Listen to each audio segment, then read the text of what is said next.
You know, Aina, every time we talk about English confidence, people think the problem is grammar, or vocabulary, or pronunciation.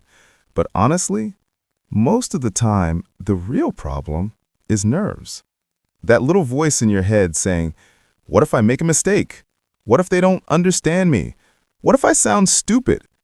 And suddenly your chest tightens, your breath gets shallow, and your English just disappears. Oh, I know that voice very well. It's like the moment you need calm the most, your brain hits the panic button instead. And it's funny, or maybe not funny, but I've had days when I practice English alone and felt totally confident. And then I talked to a real person, and suddenly everything I knew just evaporated. Like I had never studied English before. Exactly. Your brain is like, oh, we're talking to a real human? Goodbye, everything you learned. But here's the thing. Sounding calm in English has very little to do with perfection.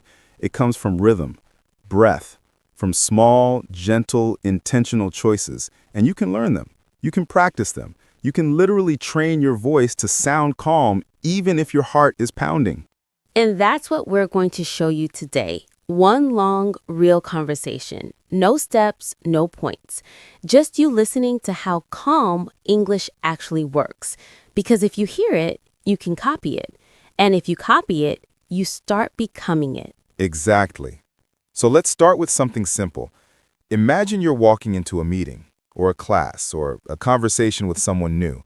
Inside, you're nervous. But the moment you open your mouth, your calm begins. And it begins with this. Sure. Let's talk about it. Oh, yes. That little pause after sure, that's magic. Listen to the difference. Yeah, let's talk about it. Now the calm version. Sure, let's talk about it. Feel that? It gives your mind space. It gives the other person space. It tells the room, I'm present. And here's the beautiful secret. Even if you're shaking inside, no one knows. Because when you slow your first sentence, you control the scene. It's like anchoring yourself. It's like the English version of taking a deep breath. Exactly. Now, let me tell you something I wish everyone learned earlier. You don't need fast English to sound confident. You need balanced English. That's so true. You know, when I first started speaking English with native speakers, I thought I had to talk fast to sound fluent. I thought speed meant intelligence.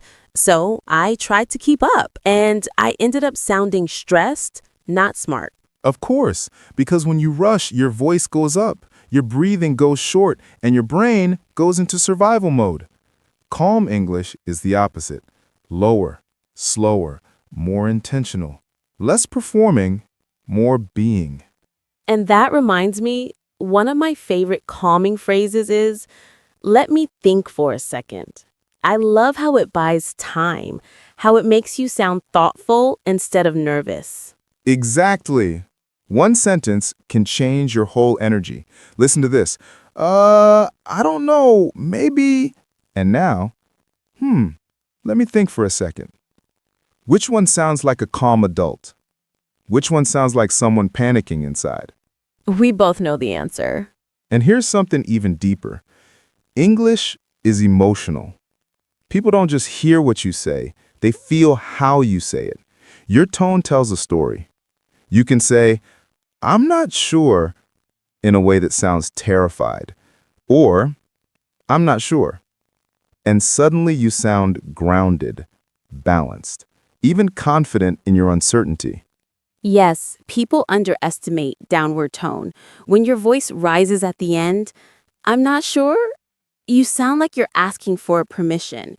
But when you lower your tone, I'm not sure, you sound calm, clear, certain. You know, I want people listening to imagine a moment when they felt panic in their chest, a real moment, maybe a job interview, maybe meeting someone important, maybe speaking English in front of a group.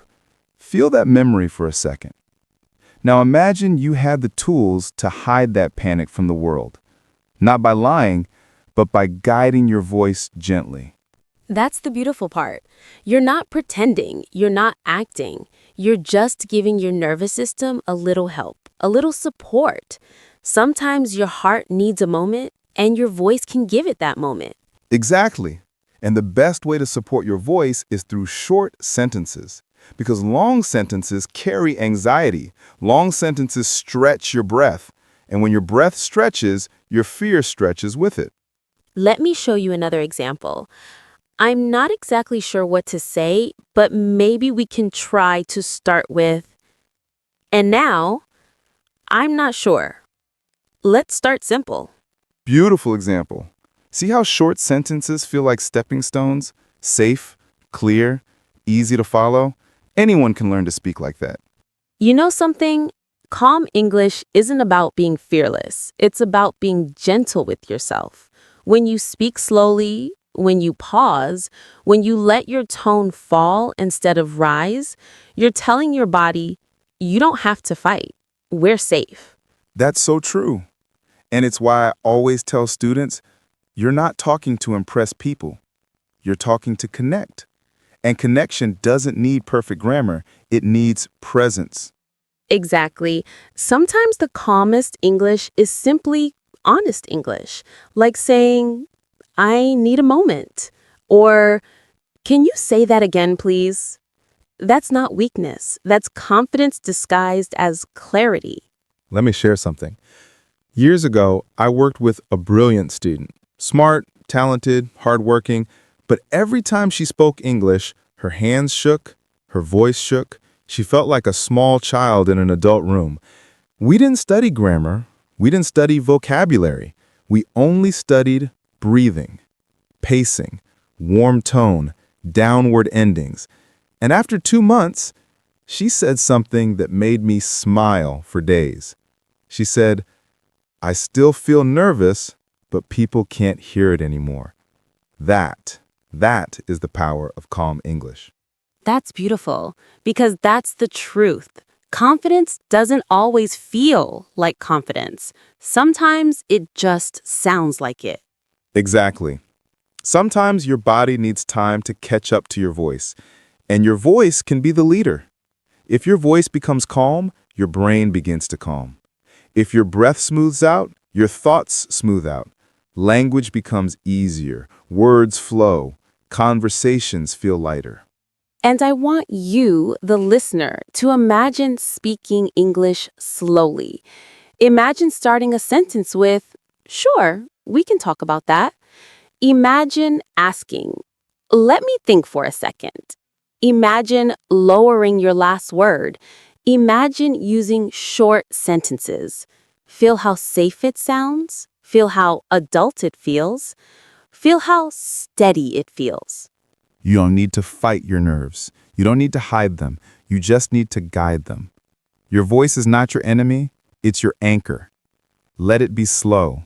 Let it be gentle. Let it be steady. And the more you speak like this, the more you become this. Your voice becomes your calm. Your English becomes your comfort. And your fear becomes smaller and smaller every time you breathe, pause, and speak softly. So next time you feel nervous, don't rush. Don't tighten. Don't run.